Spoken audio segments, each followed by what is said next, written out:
अभी तक हम पढ़ चुके थे solution of partial differential equation और बहुत कुछ, वो आई टैब पे दिख रहा होगा, वहां से तुम एक्सेस कर सकते हो। इसके नोट्स भी तुम्हें डिस्क्रिप्शन बॉक्स में मिल जाएंगे। तो आज हम पढ़ेंगे पर्टिकुलर इंटीग्रल। अभी तक हमने देखा था ना कि किसी भी पार्शियल डिफरेंशियल इक्वेशन का सॉल्यूशन निकालने के लिए हमें दो चीजों की जरूरत पड़ती है। एक चीज होती है complementary function and second is particular integral. तो हमने लास्ट वीडियो में देखा था कि हम कॉम्प्लीमेंट्री फंक्शन कैसे निकालते हैं, आज हम देखेंगे कि हम पर्टिकुलर इंटीग्रल कैसे निकालते हैं। ठीक है, तुम्हें कहीं भी कोई भी डाउट आ रहा हो तो ये मेरी इंस्टाग्राम प्रोफाइल है, यहाँ से तुम मेरे को डीएम कर सकते हो। ठीक है, तो स्टार्ट करते हैं। पर्टिकुलर इंटीग्रल, देखो पर्टिकुलर इंटीग्रल सिर्फ जो राइट हैंड साइड जो पार्ट होता है ना उसके यूज से निकलता है। लेफ्ट हैंड साइड का काम जरूर होता है बट मेन काम इसका ही होता है। राइट हैंड वाले जो पार्ट है ना उस पर डिपेंड करेगा कि हमारा पर्टिकुलर इंटीग्रल क्या होगा। ठीक है, चलो इस पे अलग अलग रूल्स होते हैं, समझ लेते हैं। इजी है, टेंशन मत लो, बहुत आसान है। सबसे पहला रूल है if f of x, y is equals to e raised to ax plus by, मतलब यहाँ पे जो फंक्शन है वो एक्सपोनेंशियल फंक्शन हुआ तो हम क्या करेंगे। अगर एक्सपोनेंशियल फंक्शन होता है तो कुछ नहीं करना है, यहाँ पे a है यहाँ पे b है, a b को यहाँ पुट कर देना, बस वो अपना पर्टिकुलर इंटीग्रल हो जाएगा। तो f of d, d' है ना, तो d की जगह पे तो रख देना a और d' की जगह पे रख देना b, और फंक्शन जो आएगा नीचे वो आ जाएगा, मतलब एक कांस्टेंट का आएगा, वो जो भी आएगा वो रख देना, आंसर आ जाएगा। ठीक है, तो ये अपना पर्टिकुलर इंटीग्रल हो जाएगा। बट अगर f of a, b 0 होता है तो क्या करेंगे। अगर f of a, b 0 हो जाता है तो 1/0 हो जाएगा, जो कि नॉट डिफाइन होता है, अब तो अपने को पता है। ठीक है, तो कुछ नहीं है, यहाँ पे x लगाना है और नीचे वाले को एक बार डिफरेंशिएट कर देना। जैसे नीचे वाला पार्ट हमको दे दिया d² plus d' into d plus 4 for example ये, और यहाँ पे f of a, b इसके लिए 0 आ रहा है, तो अपन क्या करेंगे, इसको डिफरेंशिएट कर देंगे x के रिस्पेक्ट में। याद है ना, d को अपन dy dx कहते थे और ये d' को अपन dy कहते थे, है ना, मतलब x वाला क्या है, d है, तो अपन इसे x के रिस्पेक्ट में डिफरेंशिएट कर देंगे। x के रिस्पेक्ट में डिफरेंशिएट करेंगे तो क्या आएगा, इसे करेंगे तो 2d आ जाएगा प्लस d' तो कांस्टेंट होगा, d की 1 हो जाएगी तो यहाँ d' बचेगा और ये आंसर आ जाएगा। तो अपन यहाँ पे से यहाँ नीचे ये रखेंगे, उसके बाद उसे सॉल्व कर देंगे, सिंपल है। इसके बाद भी अगर 0 आता है तो यहाँ पे वापस से तुम्हें सिर्फ डिफरेंशिएट करना और ऊपर x स्क्वायर आ जाएगा, मतलब अगर वो वापस 0 हो जाता है तो ये हो जाएगा x² e raised to ax plus by upon f double dash of a, b। ठीक है, अगर वापस 0 आता है तो फिर वही करते रहना पड़ेगा। ठीक है, वैसे एक तो में आ जाता है। क्लियर है, समझ आया। चलो तो इसके क्वेश्चन देखते हैं तो अपने को और अच्छे से चीजें क्लियर होंगी। ठीक है, तो अगर हमें ये क्वेश्चन देने देंगे तो हम क्या करेंगे, हमने अभी सीखा ना, उसे अप्लाई करते हैं तो ज्यादा अच्छे से क्लियर होगा। ठीक है, तो सबसे पहले इसे कन्वर्ट करेंगे। r को क्या लिख सकते हैं, d2z by dx square, s को लिख सकते हैं d2z by dx dy plus t को लिख सकते हैं d2z by dy square equals to 0। ये तो याद है ना, भूल तो नहीं है, अरे भूल गए तो कोई बात नहीं, याद रख लो।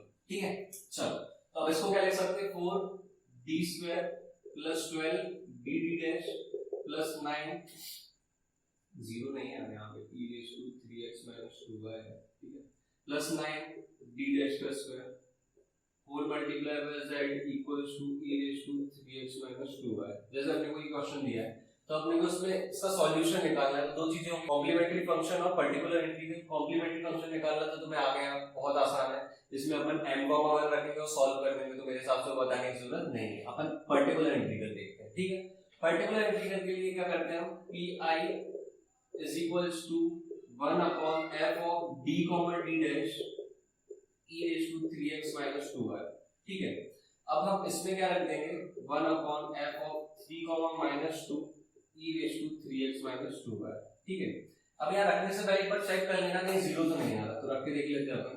d की जगह क्या रखना है, 3 तो 4 into 3 का square plus 12 into 3 into d' की जगह रखना है -2, तो यहाँ रख दो -2 प्लस 9 into -2 का होल स्क्वायर इक्वल्स टू कितना आ जाएगा, 3 का स्क्वायर 9, 9 को 36 प्लस 12 3 36, 36 into 2 72, माइनस का 72 आएगा, क्यों, क्योंकि यहाँ पे माइनस लगा हुआ है, -2 का होल स्क्वायर 4 होगा, 9 को 36 प्लस 36 आ गया। अरे भाई साहब इन दोनों को प्लस करोगे तो आ जाएगा 72 - 72 दैट इज इक्वल्स टू 0। अरे यार ये तो 0 आ गया, अब 0 आ गया तो क्या सिखाया था मैंने, x लगा देंगे अपन और नीचे वाले को एक बार डिफरेंशिएट कर देंगे। मतलब अगर हमारा नीचे है e raise to 3x minus 2y upon d के फॉर्म में अगर मैं लिखूं 4d square plus 12d dash plus 9d dash square, ठीक है। तो इसे एक बार डिफरेंशिएट करेंगे तो क्या आ जाएगा x into e raise to 3x minus 2y upon 4 to the 8d, इसके d के रिस्पेक्ट में डिफरेंशिएट कर रहे हैं तो 4 to the 8d plus d dash है, d dash as a constant leave करेगा, d की डिफरेंशिएशन 1 हो जाएगी तो ये हो जाएगा 12d डैश प्लस 9 कांस्टेंट है, d डैश भी एज अ कांस्टेंट लीव कर रहे हैं तो ये पूरा कांस्टेंट और इसकी डिफरेंशिएशन 0, तो 8d प्लस 12d डैश बचेगा बस, ठीक है। तो अपना फाइनल यहां कितना आ रहा है x e raise to 3x minus 2y upon 8d plus 12d dash, clear है।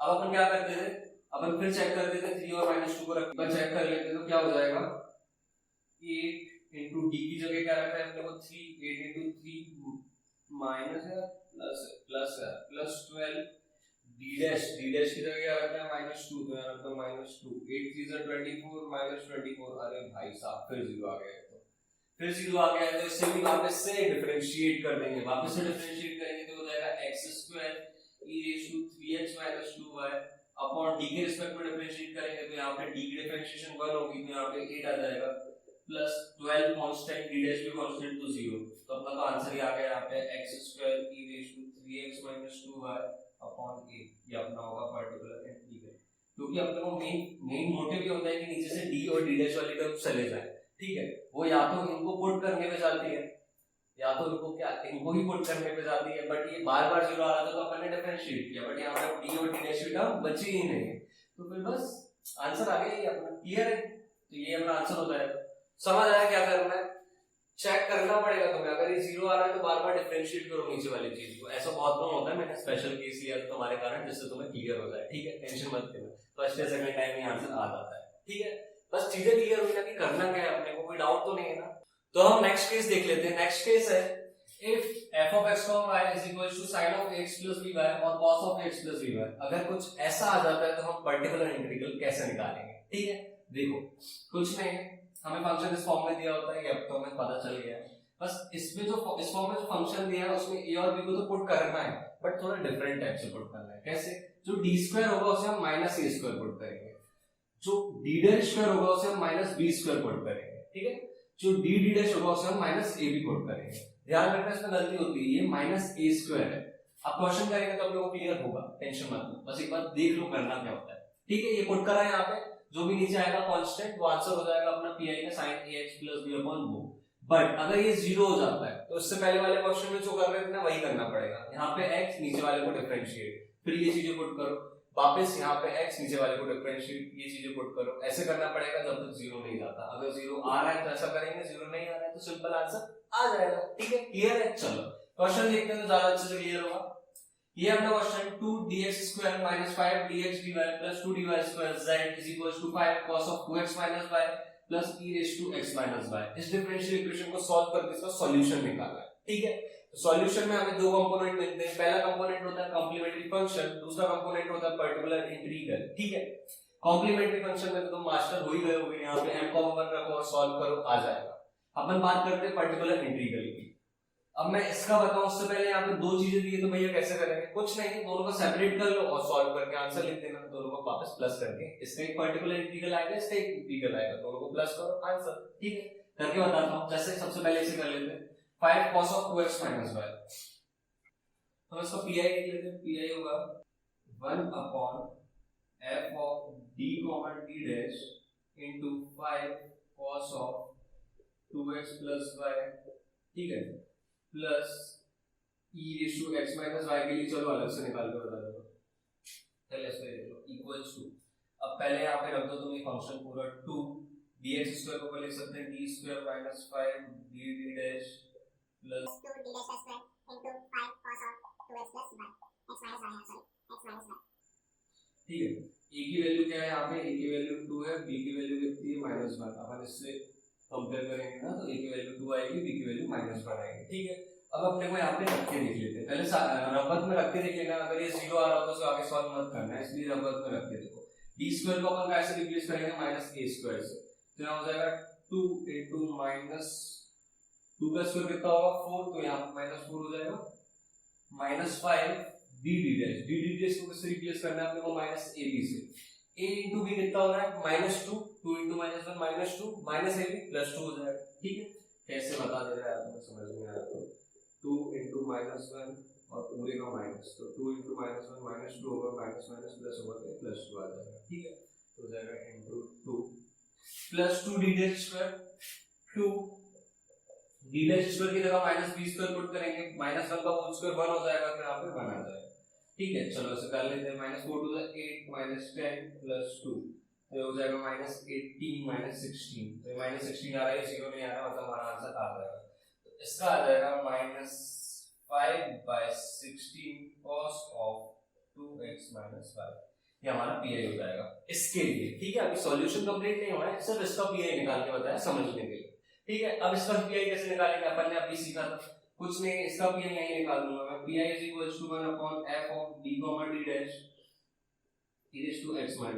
ठीक है, इक्वल्स टू 1 अपॉन d की जगह हम इधर a की वैल्यू क्या है 1, अगर इधर पूछूं मैं a की वैल्यू 1 है और b की वैल्यू कितनी है -1, कैसे, ये e raise to ax plus by से मैंने कंपेयर कर लिया ऐसे, याद है लास्ट वाला केस, तो a की वैल्यू 1 हो जाएगी और b की वैल्यू -1 हो जाएगी।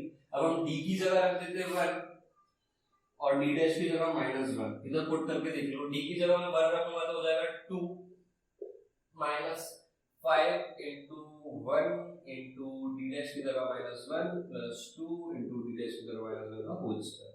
ठीक है, कहीं ये 0 तो नहीं आ रहा, चेक कर लेते हैं अपन, ये हो जाएगा 2 माइनस माइनस प्लस हो जाएगा +5 -1 का होल स्क्वायर 1 प्लस 2, तो कितना आ जाएगा 9, तो यहाँ पे आ जाएगा 9 e रेज़ टू x - 5, तो हो जाएगा 1 upon 9 e raise to x - 5। ठीक है, क्लियर हुआ। तो अगर इसका मैं कंप्लीट सॉल्यूशन लिखूंगा तो क्या होगा, देखो ये कुछ होगा प्लस ये वाला function minus of 5/16 cos of 2x - y plus 1 upon 9 e raise to x - y, ये हमारा फाइनल आंसर होगा। सीएफ तो तुम निकाल लो, क्लियर हुआ। तो ऐसे करना होता है मेन क्वेश्चन। तो अब हम नेक्स्ट केस देख लेते हैं। नेक्स्ट केस है if f of x, y is equal to x raised to m y raised to n। अगर इस टाइप का कुछ होगा तो हम क्या करेंगे, ठीक है। अगर इस टाइप का कुछ हुआ तो कुछ नहीं, जो नीचे दिया हुआ है उससे हम ऊपर -1 बाद में लेके आएंगे, फिर उसका बायनोमियल एक्सपेंशन करेंगे और इसको अंदर मल्टीप्लाई करके सॉल्व कर देंगे। अब वो कैसे करेंगे मेरे हिसाब से तुम एक बार देख लो, बाकी मैं क्वेश्चन कराऊंगा तो ज्यादा अच्छा क्लियर होगा। पहला क्वेश्चन देखते हैं। if d3z by dx2 minus 2d3z by dx square dy is equals to 2 e raised to 2x plus 3x square y दिया, तो क्या करेंगे। तो ये करना तो तुम्हें आता है, अगर अभी करना तो फटाक से वीडियो पॉज करके कर लो, इसका आंसर क्या है अपन लास्ट में चेक कर लेंगे। तो इस क्वेश्चन में क्या करना है भाई, कंप्लीट सॉल्यूशन निकालना है। तो सीएफ तुम इससे निकाल लोगे, हर चीज हर क्वेश्चन में सीएफ निकालना, मैं नहीं निकाल रहा, इसका मतलब ये नहीं तुम भी नहीं निकालोगे, तुम निकाल लो, तुम्हें प्रैक्टिस की जरूरत है, मैंने तो बहुत कर रखी है, ठीक है। चलो तो सीएफ तुम निकालना, इससे तुम पर्टिकुलर इंटीग्रल भी निकालना, बाकी मैं भी बताता हूँ। इसे करते हैं हम ये, ठीक है। सबसे पहला अपना काम होता है इसे कन्वर्ट करना, तो इसे डी में कन्वर्ट करेंगे तो हो जाएगा D cube minus 2 D square, क्योंकि एक्स वाले का स्क्वायर है, into D dash whole multiply by z is equals to 2 नहीं z is equals to 2 e raise to 2x plus 3x square y, ठीक है। सो बटा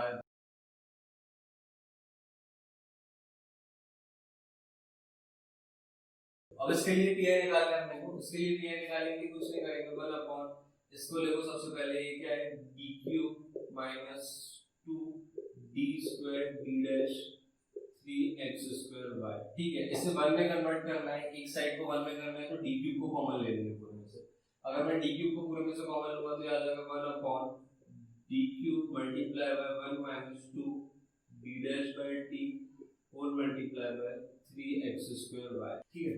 तो ये हो जाएगा यहाँ पे, अगर मैं ऐसे लिखूंगा 1 upon D cube multiply by 1 minus 2 D dash by D whole की power minus 1 3x square y, ठीक है। बस अब इसमें अपन बायनोमियल एक्सपेंशन लगा देंगे, मैंने फॉर्मूला लिखा तो उसे याद कर लेना, उसके 4 टर्म से याद कर लेना स्टार्टिंग के, 3 टर्म से याद कर लेना तो क्लियर हो जाएगा, ठीक है। 3 टर्म तक यूज आता है, क्यों वो भी बताऊंगा मैं, अभी देखते रहो बस। 1 अपॉन डी क्यूब, इसकी मैं बायनॉमियल एक्सपेंशन करूंगा तो हो जाएगा 1 माइनस एन एक्स होता है, एन की वैल्यू क्या है 1, तो एन इंटू एक्स की वैल्यू क्या है 2d डैश बाई डी, तो ये हो जाएगा 2d dash by D plus N plus 1 upon 2 होता है इंटू एक्स, तो n की जगह 1 इंटू एन प्लस 1 की जगह 2 अपॉन 2 इंटू एक्स की जगह 2d डैश अपॉन डी का होल स्क्वायर। अब देखो ये जो होता है ना डी डैश, ये तो इनफाइनाइट तक जा सकता है, बट अपन कहां तक लेंगे, अपन वहां तक लेंगे जितनी पावर इसकी है, y की पावर क्या है 1 है, तो अपन इसकी पावर भी सिर्फ 1 तक ही लेंगे।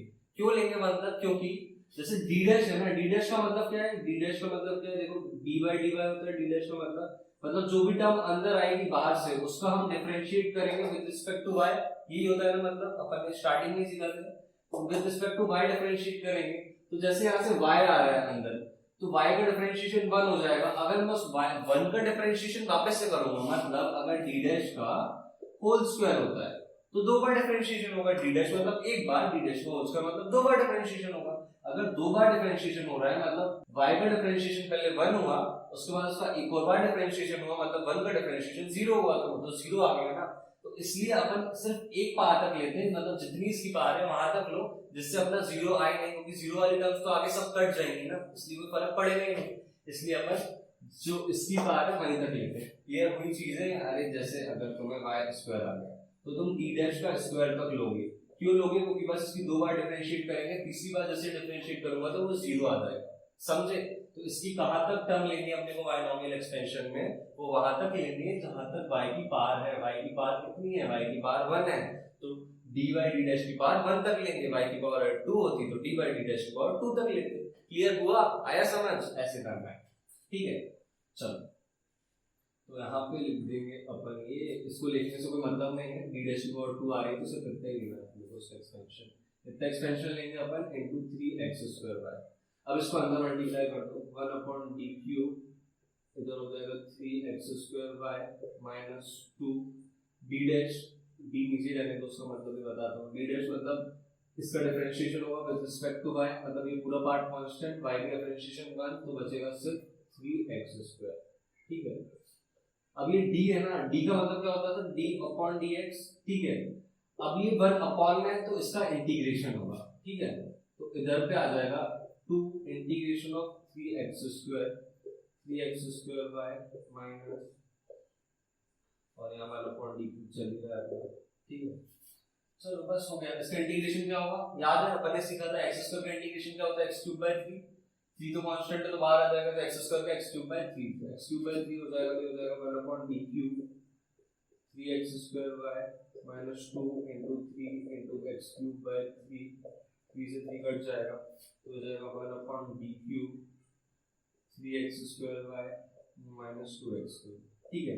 अब तुम बोल रहे हो भैया यहाँ तो d क्यूब है तो मतलब 3 बार इंटीग्रेशन होगा क्या? हाँ 3 बार इंटीग्रेशन होगा, तो उसका 3 बार इंटीग्रेशन करेंगे, देखो कैसे करेंगे। अरे यार कम मिल गया, कोई बात नहीं, integration integration integration of 3x square y minus 2x cube करते जाओ। पहली बार इंटीग्रेट करेंगे विद रिस्पेक्ट टू x करना है क्योंकि d था नीचे, तो x स्क्वायर की हो जाएगी x क्यूब बाय 3, तो 3 into x cube by 3 into y minus x cube की हो जाएगी x की पावर 4 बाय 4, तो 2 into x की पावर 4 बाय 4, ठीक है। 3 से 3 कट जाएगा, 2 1 जा 2 2 जा, तो यहाँ पे आ जाएगा x cube by minus x की पावर 4 बाय 2, ठीक है। इसकी 2 बार और इंटीग्रेशन होगी, एक और बार इंटीग्रेशन करेंगे तो x क्यूब की हो जाएगी x की power 4 by 4 into y, integration एक बार बचेगा अभी, माइनस x की पावर 4 की हो जाएगी x की पावर 5 बाय 5, x की पावर 5 अपॉन 5 आएगा, और नीचे 2 है तो 5 2 10 होता है, तो हो जाएगा 10, ठीक है। अब इसकी एक और बार कर देंगे तो x की पावर 4 की हो जाएगी x की power 5 by 5, 5 4 20 into y minus x की पावर 5 की हो जाएगी x की पावर 6 बाय 6, x की पावर 6 बाय 60, ठीक है। तो ये अपना फाइनल आंसर आएगा पीआई का। आया समझ? इसमें ऐसे करना है, इंटीग्रेशन डिफरेंशिएशन लगेगा, बायनॉमियल एक्सपेंशन में हो सकता है थोड़ा लेंथी जाए, बट इसमें ऐसे करेंगे तो अपना फाइनल आंसर हो जाएगा x की power 5 y upon 20 minus x की पावर 6 बाय 60, ठीक है। अब इसका एलसीएम लेंगे, इसका एलसीएम लेंगे तो क्या आएगा, 60 एलसीएम आ जाएगा, यहाँ आ जाएगा 3x raise to 5 y minus x raise to 6, ठीक है, ये सिर्फ उसका आया है एक्स स्क्वायर वाई जो गिवन था हमें उसके लिए आया है, ठीक है, 3x स्क्वायर वाई गिवन था, ये उसका आंसर आया है। अब हम बात कर लेते हैं कि 2e रेज़ टू 2x है, उसके लिए क्या करेंगे। उसके लिए तो बहुत इजी है यार, उसके लिए कुछ करना ही नहीं। हमारा फंक्शन क्या था, f of d d dash था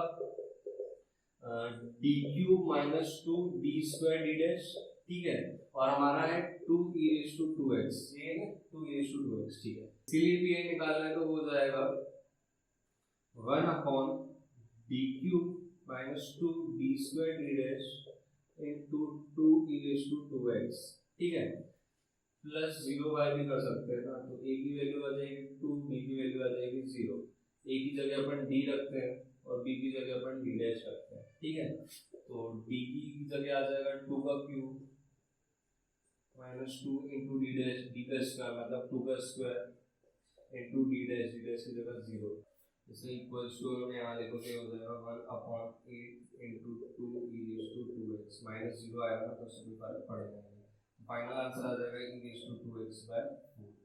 क्लियर है, इनटू भी कर दो 2e रेज़ टू 2x, ठीक है।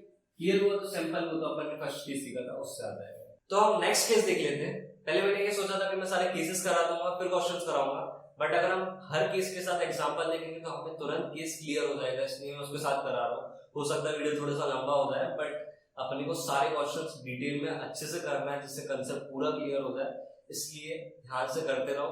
बाकी ये लास्ट केस है, इसके बाद बहुत अच्छा केस बताने वाला हूँ, एक ऐसा केस जिससे सारे क्वेश्चन बहुत इजीली हो जाएंगे, ठीक है, वो केस जरूर देखना, बहुत अच्छा केस है। चलो अपन ये देखते हैं।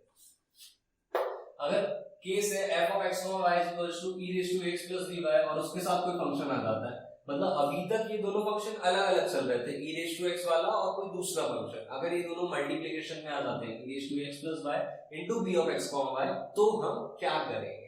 देखो कुछ नहीं, इसे एक्सपोनेंशियल शिफ्ट भी कहते हैं, इसमें कुछ नहीं करना होता है, e raised to ax plus y को हटाना है अगर अपने को, मतलब उसको अगर सॉल्व नहीं करना है, बचे हुए पार्ट को सॉल्व करना है, तो कुछ नहीं करना है, सिर्फ हमारा जो फंक्शन है वो थोड़ा सा चेंज हो जाएगा। कैसे चेंज हो जाएगा, देखो e raised to ax plus y तो लिखा रहेगा, कुछ नहीं है उसमें, बस जो नीचे जो फंक्शन है ना f of d d dash, उसमें d की जगह d plus a लिख देंगे और d डैश की जगह d डैश plus b लिख देंगे, ठीक है। जैसे यहाँ पे हमें दे दिया है d plus d square plus 2d dash square, ठीक है, तो इसकी जगह आ जाएगा d plus a का whole square plus 2 into D dash plus D का होल स्क्वायर, बस इतना चेंज होगा। इसे चेंज करते ही e raise to ax plus y कहानी से हट जाएगा, फिर बस b ऑफ x y बचेगा। अब ये क्या हो सकता है, ये x स्क्वायर y स्क्वायर हो सकता है, ये sin x y हो सकता है, तो जो भी होगा उसके बाद हमने पुराने जो केसेस देखे उससे पूरा सॉल्व कर देंगे। इसका एक एग्जांपल देख लो तो ज्यादा अच्छे से क्लियर होगा। अगर कुछ ऐसा फंक्शन मिल जाता है e raise to x y plus 1 और ये हमारा वही फंक्शन दिया हुआ है, CF तुम निकाल लोगे, बहुत इजी है, इसमें तो फैक्टर्स भी आसानी से बता दोगे। इसका मैं PI बताता हूं, तो मैं PI के लिए कुछ नहीं करना है, 1 upon d minus d dash multiply by d plus 2d dash और ऊपर है y plus 1 into e raise to x, ठीक है। तो इधर पे प्लस 0 लिख दो, a की वैल्यू हो जाएगी 1, b की वैल्यू हो जाएगी 0, तो d की लिख लेंगे हम, d को लिख देंगे हम d प्लस 1 और d डैश को लिख देंगे हम d dash plus 0 multiply by d plus 1 और d डैश प्लस 0, तो d डैश ही होगा, तो ऐसे लिख देंगे, कोई दिक्कत नहीं। बस ये फंक्शन हो गया और हमारा e रेज़ टू x यहाँ आ जाएगा और बचा हुआ पार्ट हो जाएगा y प्लस 1 के साथ मल्टीप्लिकेशन होगा, ठीक है। अब इससे पहले हमने तो केस देखा था, नीचे वाले को सॉल्व करो, फिर वो वाले केस से y प्लस 1 वाले पार्ट को सॉल्व कर देंगे, ठीक है। e रेज़ टू x खत्म हो गया, कोई काम नहीं। हाँ इधर रहेगा, खत्म हो गया मतलब भगवान ने कैसे इधर रहेगा, बट आंसर में लिखना है, आंसर में रहेगा ही, बट इसका अब कुछ काम नहीं, बस इसका काम ये था अपन एक्सपोनेंशियल शिफ्ट लगा के यहाँ पे d की जगह d प्लस 1 कर दिया और d डैश की जगह d डैश प्लस 0 कर दिया, इतना सा ही काम था। क्लियर हुआ, तो इस क्वेश्चन को ऐसे करेंगे, इसके बाद ऐसे तुम कर सकते हो, ऐसे अभी करो वीडियो पॉज करके तो तुम्हें क्लियर होगा। अरे भाई प्रैक्टिस करोगे तभी तो चीजें क्लियर होंगी ना, ठीक है, तो अभी से क्लियर करो। समझ आया ना क्या करना है, चलो बहुत बढ़िया। तो हम लास्ट केस देख लेते हैं, ये बहुत इंपॉर्टेंट है और बहुत सही भी है, क्यों, क्योंकि इससे हम कोई भी क्वेश्चन कर सकते हैं और बहुत इजीली हो जाता है इससे क्वेश्चन, ठीक है, तो टेंशन मत लो, हो जाएगा, बहुत सही है। इसे स्पेशल मेथड इसलिए कहते हैं क्योंकि इससे कोई भी क्वेश्चन बहुत इजीली हो जाता है, तो फटाफट समझते हो, क्वेश्चन करते हो, मजे करेंगे, ठीक है। चलो, तो f of d d dash f of x y के बराबर दिया है, ठीक है, जो कि ax plus by टाइप का कोई फंक्शन है, ठीक है। अपन सपोज करके चलते हैं इसी टाइप का कोई फंक्शन होगा, ठीक है। तो pi होगा 1 upon f of d comma t dash phi of ax plus by that is equals to 1 upon f of a comma b integration of phi of b dv and f of a comma b 0 नहीं होना चाहिए, ठीक है। तुम बोलोगे बोल तो दिया, इसका मतलब क्या है, सुनो एक बार देख लो, क्वेश्चन करेंगे तो क्लियर हो जाएगा, अभी देखते रहो, ठीक है। तो phi of b क्या है, phi of b एक फंक्शन है जिसमें b ax plus by के बराबर है। ये phi of ax plus by था ना, तो इसे अपन ने b से रिप्लेस कर दिया, ठीक है। तो हम क्या करेंगे, नीचे वाले फंक्शन में a b रख देंगे, जैसे हम e raised to ax plus by के केस में करते थे ना, वो करेंगे नीचे। बाकी यहाँ पे इसे इंटीग्रेट करेंगे। तो अब बोलोगे भैया कब तक इंटीग्रेट करेंगे, जो भी इसकी डिग्री होगी, इसकी डिग्री तो निकालना आ जाएगी ना, जैसे d square plus d dash हो जाए, तो इसकी डिग्री कितनी है, 2 है इसकी डिग्री, क्योंकि पार कितनी है 2 है, इन दोनों की पार कितनी है 2 है, अरे 1 + 1 2 होमोजेनियस है ना, हां तो 2 है, तो 2 बार इंटीग्रेट करेंगे, 3 होगा तो 3 बार इंटीग्रेट करेंगे, तो इसे 3 बार इंटीग्रेट करेंगे या 2 बार, मतलब जितने बार भी इंटीग्रेट करना हो उतनी बार इंटीग्रेट करेंगे और सिंपली इंटीग्रेशन के बाद b = ax + by पुट कर देंगे। क्लियर हुआ ये है। बट अगर f of a, b 0 हो जाता है तो क्या करेंगे, देखो अगर f of a, b 0 हो जाएगा तो हम p of i हो जाएगा 1 upon b dx minus a dy and phi of ax plus by।